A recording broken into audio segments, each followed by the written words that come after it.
Welcome students, this is another video, very important concept, refraction of light. Reflection हमने बहुत पढ़ ली, बड़ी detail में we have discussed everything about the reflection. Let us try to learn refraction. सबसे पहले समझते हैं refraction of light means क्या है. एक्चुअल में क्या होता है कि जब लाइट किसी भी एक मीडियम से दूसरे मीडियम में आती है तो लाइट बेंड हो जाती है. This bending of light is known as refraction. Before understanding the refraction, हमें ये समझना पड़ेगा कि लाइट जब एक मीडियम से दूसरे मीडियम में आती है उसमें जैसे ये बेंड हो गई और उसमें क्या क्या चेंज आते हैं, उनको कैसे निकालना है, कौन सा मीडियम रेयर कहलाता है, कौन सा मीडियम डेंसर कहलाता है. फिर हम रिफ्रैक्शन के रूल्स पढ़ेंगे कि ये बेंड किस तरफ होएगी वो कैसे पता चलेगा, और लास्ट में हम आके पढ़ेंगे कि एंगल कैसे निकालना है कि कितने एंगल पे जाके ये बेंड होएगी. राइट, तो ये सारी डिस्कशन है, बड़ी इंटरेस्टिंग एंड इम्पॉर्टेंट डिस्कशन है. पहली चीज़, whenever the light travels from let us say vacuum to another medium. मान लो लाइट जो है वैक्यूम से या एयर से, हम अपनी डिस्कशन में वैक्यूम और एयर को एक ही मीडियम लेके चलेंगे, एक जैसा मीडियम लेके चलेंगे, राइट, ऑप्टिकली. तो जब भी लाइट वैक्यूम या एयर से किसी भी दूसरे मीडियम में ट्रैवल करती है तो लाइट की वेलोसिटी कम हो जाती है. लाइट की एयर में वेलोसिटी है 3 × 10⁸ मीटर पर सेकेंड.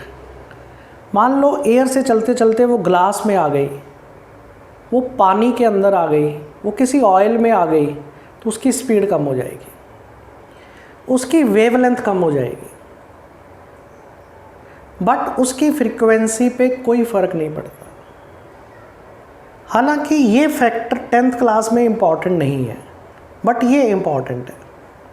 हमने ये सीखना है कि स्पीड कैसे निकालनी है दूसरे मीडियम में. ओके, अब कौन सा ऐसा फैक्टर है मीडियम का जो ये चीज़ें चेंज करता है? Answer is refractive index of the medium. Her medium की एक प्रॉपर्टी है, एक कांस्टेंट है जिसको हम रिफ्रैक्टिव इंडेक्स कहते हैं, जो ये डिसाइड करता है कि उस मीडियम में लाइट कितना स्लो हो जाएगी. तो पहले इसके बाद रिफ्रैक्टिव इंडेक्स पढ़ते हैं, रिफ्रैक्टिव इंडेक्स को डिस्कस करते हैं. रिफ्रैक्टिव इंडेक्स किसी भी मीडियम की प्रॉपर्टी होती है which decide the speed of light in that medium, कि बेसिकली उस मीडियम में लाइट कितना स्लो चलेगी. आपको समझाने के लिए कुछ एग्जांपल्स मैंने लिए हैं. जैसे एयर या वैक्यूम का रिफ्रैक्टिव इंडेक्स 1 होता है, ये कांस्टेंट है, हमें याद रखने हैं. वैसे ये पेपर में दिए होते हैं, लेकिन अगर आप इनको याद रखेंगे तो थोड़ा सा आप चीज़ों को रिलेट कर पाओगे. ग्लास का रिफ्रैक्टिव इंडेक्स 3/2, पानी का रिफ्रैक्टिव इंडेक्स 4/3. ग्लास का रिफ्रैक्टिव इंडेक्स पानी से ज़्यादा होता है, राइट, और वैक्यूम और एयर का रिफ्रैक्टिव इंडेक्स 1 लिया जाता है. हम ये कह सकते हैं कि किसी भी मीडियम का रिफ्रैक्टिव इंडेक्स 1 से ज़्यादा होता है. एब्सोल्यूट रिफ्रैक्टिव इंडेक्स हैं ये सारे, मतलब ये refractive index with respect to vacuum लिए गए हैं सारे के सारे. These are known as the absolute refractive index. तो म्यू किसी भी मीडियम का एब्सोल्यूट म्यू हमेशा 1 से ज़्यादा होता है. What is the relation of speed? मान लेते हैं किसी भी मीडियम में लाइट की स्पीड v है. c एक फेमस नंबर है, वो हम लाइट की स्पीड वैक्यूम या एयर में यूज़ करते हैं. c is the symbol reserve for that. किसी भी और मीडियम में लाइट की स्पीड लिखनी हो तो हम v से लिखेंगे, c से नहीं लिखते. तो मान लो कि v speed of light in any medium, तो ये inversely proportional to refractive index होती है। इस चीज़ को बेस बना के हम किसी भी मीडियम में लाइट की स्पीड निकाल सकते हैं। So for example, light air से ग्लास में एंटर हो रही है। एयर में लाइट की स्पीड हमें पता है c है। What will be the speed of light in glass? तो सिंपली इसको बेस बना के मैंने लिखा v by c. v speed of light in glass, c is the speed of light in air. तो it is inversely proportional to refractive index. तो v के सामने मैंने एयर का रिफ्रैक्टिव इंडेक्स लिख दिया और c के सामने मैंने ग्लास का रिफ्रैक्टिव इंडेक्स लिख दिया। इन्वर्सली प्रोपोर्शनल हो गया।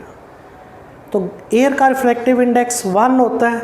I can calculate v, c को मैं उधर ले जाऊंगा, c म्यू एयर 1 है, राइट, और म्यू ग्लास 1.5 है। सो ये 3 × 10⁸ डिवाइड बाई 1.5, तो 2 × 10⁸ मीटर पर second. This way I can calculate the speed of light in glass.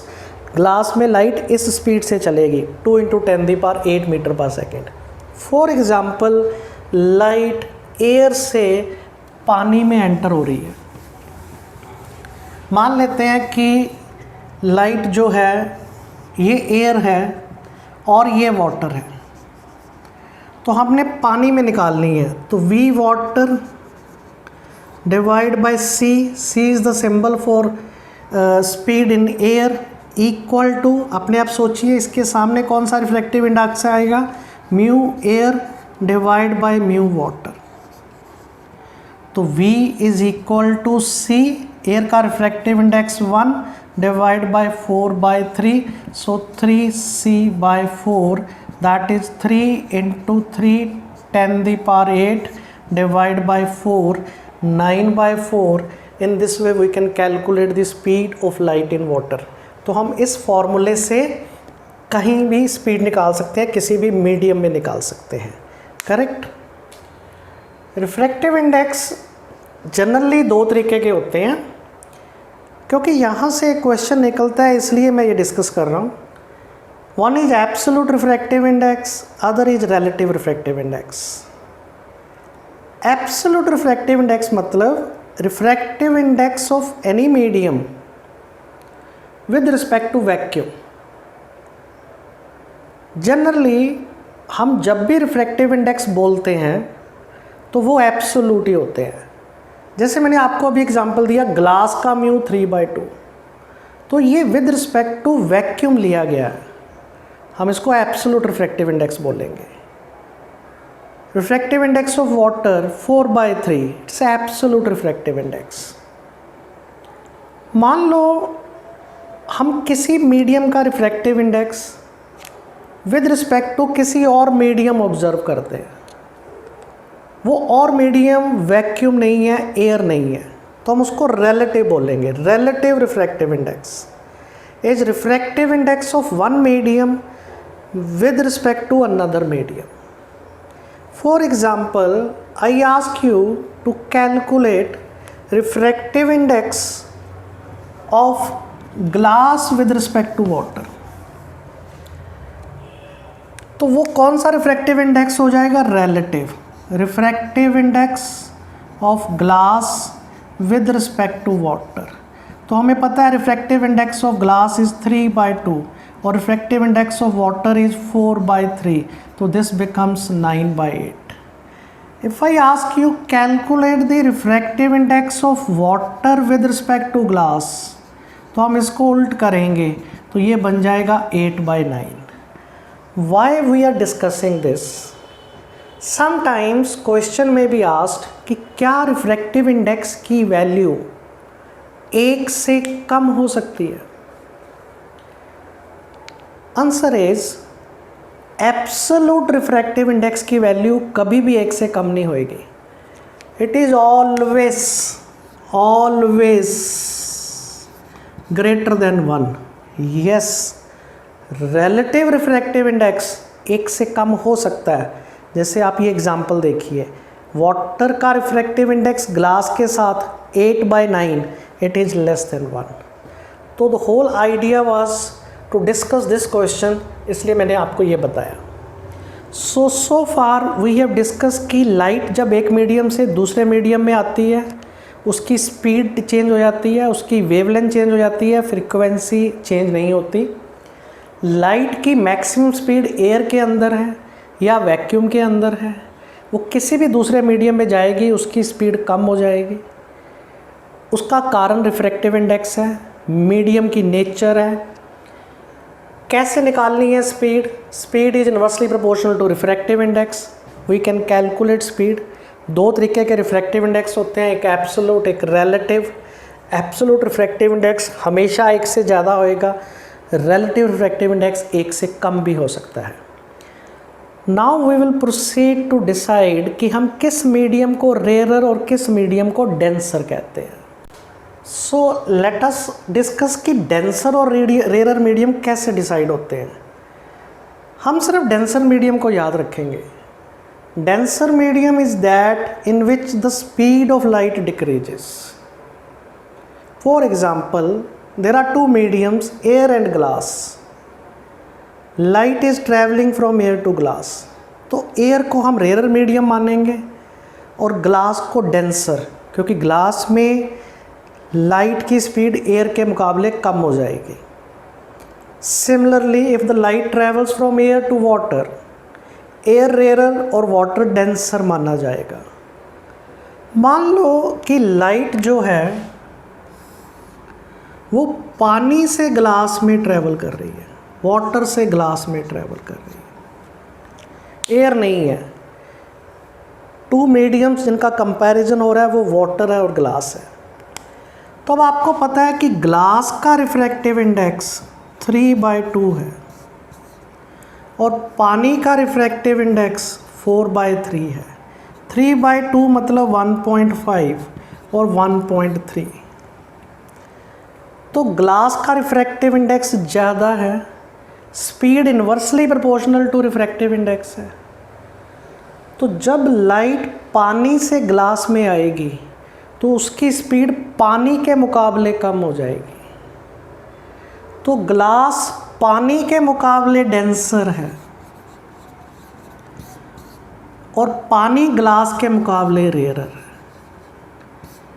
मैंने आपके सामने ये 3 एग्जाम्पल लिए हैं, देखें. इस एग्जाम्पल में पानी डेंसर बन रहा है एयर के मुकाबले और इस एग्जाम्पल में पानी ग्लास के मुकाबले रेयरर बनेगा. तो ये रिलेटिव है. बस हमने एक लाइन याद रखनी है कि जिस मीडियम में स्पीड लाइट की कम हो जाए उसको हम डेंसर मीडियम कहेंगे. तो जब लाइट पानी से ग्लास में आएगी तो और कम हो जाएगी, तो हम इसको डेंसर कहेंगे और इसको रेयरर कहेंगे. In this way we can decide कि कौन सा मीडियम रेयरर और कौन सा मीडियम डेंसर होता है. नाउ वी विल अंडरस्टैंड कि जब लाइट एक मीडियम से दूसरे मीडियम में आती है तो वो बेंड होती है. उस फिनोमिना को रिफ्रैक्शन कहते हैं. किस तरफ वो बेंड होती है? नॉर्मल की तरफ बेंड होएगी या नॉर्मल से अवे बेंड होएगी, ये चीज़ हम डिस्कस कर रहे हैं. So let us discuss this first example. Suppose light is traveling from the medium 1 to medium 2. Medium 1 air है, medium 2 glass है. Let us suppose that. So medium 1 rarer है, medium 2 denser है. When the light travels, it will bend towards the normal. अगर ये मान लो ये interface ना होता, ये बाउंड्री ना होती जो कि दो मीडियम को सेपरेट कर रही है, ये बाउंड्री जिसको हम XY बोल सकते हैं या XX डैश, राइट, इंटरफेस कह सकते हैं. तो लाइट ने ऐसे जाना था बट यहाँ मीडियम चेंज हो गया तो लाइट बेंड हो गई टुवर्ड्स द नॉर्मल. क्यों बेंड हो रही है, इसके लिए हमें काफ़ी सारी चीज़ों को डिस्कस करना पड़ेगा. फ़िलहाल आप ये समझ सकते हैं कि क्योंकि लाइट की स्पीड कम हो रही है इसलिए वो नॉर्मल की तरफ बेंड हो जाती है. तो एंगल ऑफ रिफ्रैक्शन ये सब नॉर्मल के साथ लेते हैं हम, ये नॉर्मल रे है. तो angle of refraction is less than angle of incidence. ये रिफ्रैक्टिव इंडेक्स यहाँ से ज़्यादा होएगा. तो जब लाइट रेयरर से डेंसर में ट्रैवल करेगी it will bend towards the normal. Conversely when light denser से रेयर में ट्रेवल करेगी तो it will bend away from the normal, right. So if we observe the path of the light from glass to air, तो अब light glass से air में जा रही है, तो एयर में जैसे ही जाएगी उसकी स्पीड बढ़ जाएगी। लाइट डेंसर से रेयर मीडियम में जा रही है तो it will bend away from the normal, तो आर जो है angle of refraction angle of incidence से बड़ा होएगा। मान लो कि लाइट एक मीडियम से दूसरे मीडियम में जा रही है लेकिन रिफ्रैक्टिव इंडेक्स सेम है, तो जब रिफ्रैक्टिव इंडेक्स सेम है तो हम ये कह सकते हैं कि नेचर ऑफ मीडियम भी सेम होएगी, तो लाइट की बेंडिंग नहीं होएगी। और किस केस में लाइट की बेंडिंग नहीं होएगी डिस्कस करते हैं। तो अभी हमें ये क्लियर हो गया कि रेयर मीडियम डेंसर मीडियम क्या है। लाइट जब रेयर से डेंसर में जाती है तो नॉर्मल की तरफ बेंड होती है, डेंसर से रेयर में जाती है तो away from the normal bend होती है। अब ये एंगल कैसे निकालने हैं, how to calculate this angle of refraction. Let us now discuss how to calculate the angle of refraction. So let us say light is traveling from one medium to another. See, angle of refraction is less than angle of incidence. Light normal की तरफ bend हो रही है। आप अपने आप कह सकते हैं कि μ2 greater than μ1 है। ये मीडियम रेयर है, ये डेंसर है। अगर आपको एंगल ऑफ इंसिडेंस पता है तो एंगल ऑफ रिफ्रैक्शन निकालना है, तो एक लॉ है हमारे पास, एक रूल है जिसे हम स्नेल्स लॉ कहते हैं। जैसे रिफ्लेक्शन में आप याद करो, हमारे पास रूल था कि angle of incidence equal to angle of reflection होता है। यहाँ पे एंगल ऑफ इंसिडेंस और एंगल ऑफ रिफ्रैक्शन को लिंक करने वाला स्नेल्स लॉ है।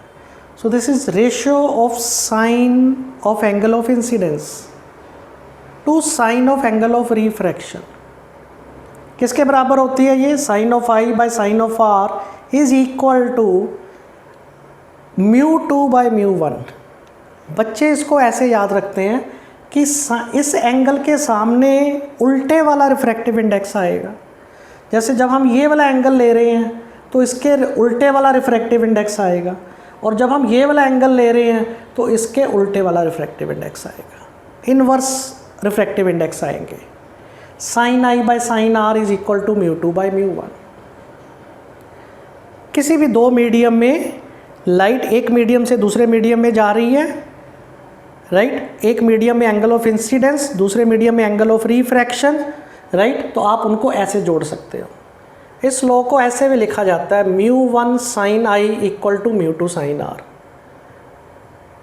स्टेटमेंट में बोला जाता है ratio of sine of angle of incidence to sine of angle of refraction is constant and that is equal to refractive index of the medium.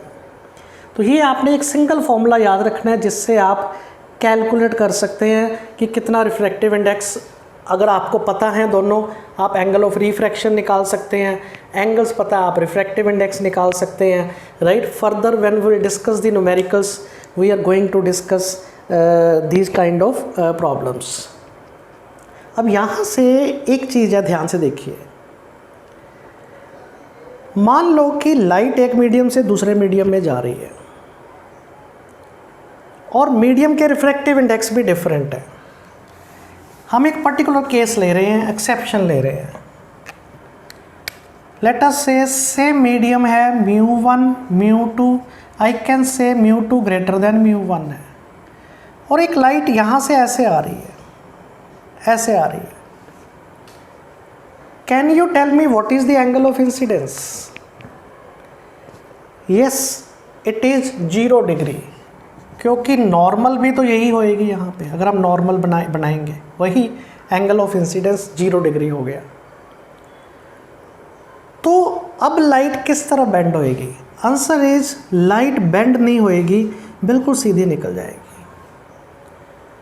तो ये जो लॉ हमने स्नेल्स लॉ पढ़ा अभी, sine i by sine r is μ2 by μ1, this is not valid when angle of incidence is 0 degree.